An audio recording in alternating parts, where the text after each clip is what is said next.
관기형 데이터베이스? 새로운 지식을 또 배워야 한다? 안 그래도 머리가 지끈지끈 아픈 거 겨우겨우 마음 먹고 시작했는데 갑자기 또 새로운 거를 배우라고? 네.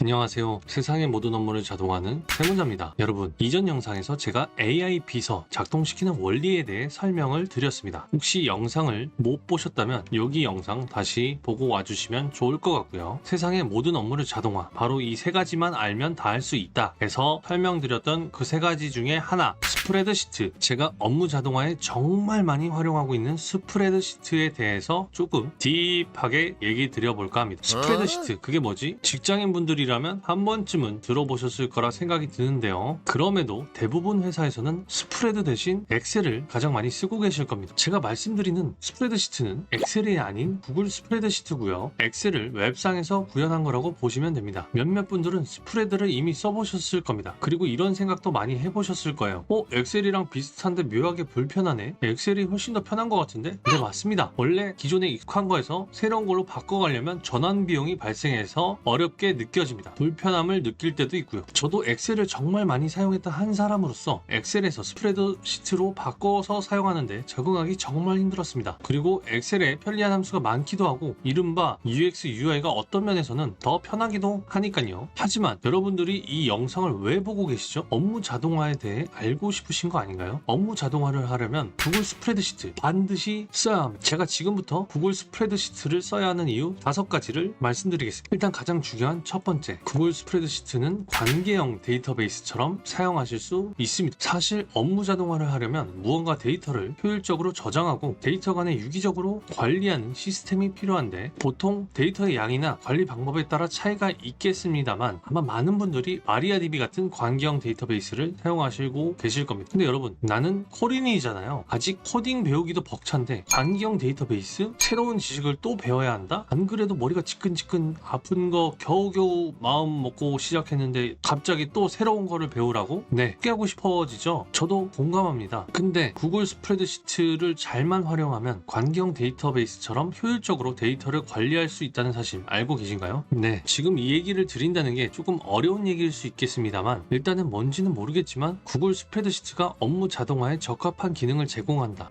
이 정도로만 이해하시고 넘어가시면 좋을 것 같습니다. 다행히도 우리는 엑셀이랑 정말 친숙하잖아요. 그거랑 가장 UX, UI가 비슷한 구글 스프레드시트로 관계형 데이터베이스를 구축해서 자동화를 하면 얼마나 좋겠습니까? 각자 회사 생활을 하신 시간만큼이나 배워온 프로그램이 있는데 이제 와서 새로운 프로그램을 또 배우는 게 쉽겠습니까? 이미 할 줄 아는 거에서 시작하는 게 좋습니다. 세모자에서 말하는 업무 자동화는 그냥 단순하게 코딩 배워서 편하게 살자 이런 개념은 아닙니다. 내가 아는 것들을 최대한 활용해서 효율적인 삶을 구축하고 행복한 4.0의 시대를 살자, 이거거든요. 그래서 이 구글 스프레드시트를 쓰자는 것도 제가 강조드리는 업무 효율화에 굉장히 중요한 부분입니다. 두 번째로, 설치 없이 무료로 사용 가능하고 클라우드 기반입니다. 다시 말해서 내가 집에서 어떤 작업을 하다가 멈추고 회사 와서 작업을 다시 하더라도 계속 이어서 작업을 할 수 있을 뿐더러 언제 어디서든 데이터가 저장되기 때문에 접근성이 매우 훌륭합니다. 오로지 구글 아이디 하나만 있으면 활용 가능합니다. 또 핸드폰을 통해서도 구글 스프레드시트에 접속해서 정보를 확인할 수 있습니다. 세 번째로, 구글 스프레드시트에 편리한 기능이 더 많습니다. 지금 바로 그 모든 기능에 대해 세세히 알려드리기는 어렵겠지만 SQL 쿼리문으로 내가 원하는 데이터만을 뽑아낼 수도 있고 시트 간 연동으로 데이터베이스처럼 활용하실 수도 있고 앱스 스크립트까지 활용하시면 사실상 데이터 관리 측면에서 내가 손대지 않아도 정말 많은 것을 자동화하실 수 있습니다. 아마 지금 제 말을 듣고 무슨 말인가 싶으시겠지만 조금씩 기회가 되면 자세히 공유드리겠습니다. 네 번째로, API로 스프레드시트 데이터 입출력이 매우 간단하고 편리합니다. 저 같은 경우에는 코딩으로 스프레드시트를 정말 많이 활용하기 때문에 저만의 모듈을 만들어서 코딩 단 한 줄로 구글 스프레드시트에 있는 데이터를 불러오고 저장하고 있습니다. 그리고 마지막으로, 비록 사용량이 제한적이긴 하지만 API로 쉽게 데이터 입출력을 하실 수 있습니다. 100초에 60회 데이터 입출력, 그리고 100초당 50MB까지 무료로 데이터를 읽고 쓸 수 있는데 그냥 일반적인 업무를 하시거나 업무 자동화를 만드시면서 이 양을 추구하는 경우는 많이 없으실 겁니다. 이제 구글 스프레드시트를 써야 하는 5가지 이유 아시겠죠? 물론 구글 스프레드시트가 만능이냐? 아닙니다. 만능은 당연히 아닙니다. 데이터 개수나 데이터가 많이 입력됐을 때 조금 많이 버벅거린다거나 무거워진다는 단점이 있습니다. 하지만 그래도 우리가 필요한 건 데이터 강홍에 대한 자동화이고 이걸 매우 편리하게 해주는 건 바로 구글 스프레드시트다 라는 거를 말씀드리고 싶고요. 엑셀이랑 같은 거 아니야? 위에 5가지 말씀드렸죠? 엑셀도 정말 좋은 툴입니다. 그렇지만 구글 스프레드시트가 업무 자동화에 더 최적화되어 그걸 말씀드리고 싶습니다. 혹시나 오늘 제가 말씀드린 부분이 조금 어려운 단어가 섞여 있다 보니 이해를 못 하시는 분들도 분명히 계실 텐데요. 너무 걱정 안 하셔도 됩니다. 차츰 제 영상만 쭉 시청하시다 보면 충분히 이해하실 수 있도록 도와드리겠습니다. 그럼 다음에 뵙겠습니다.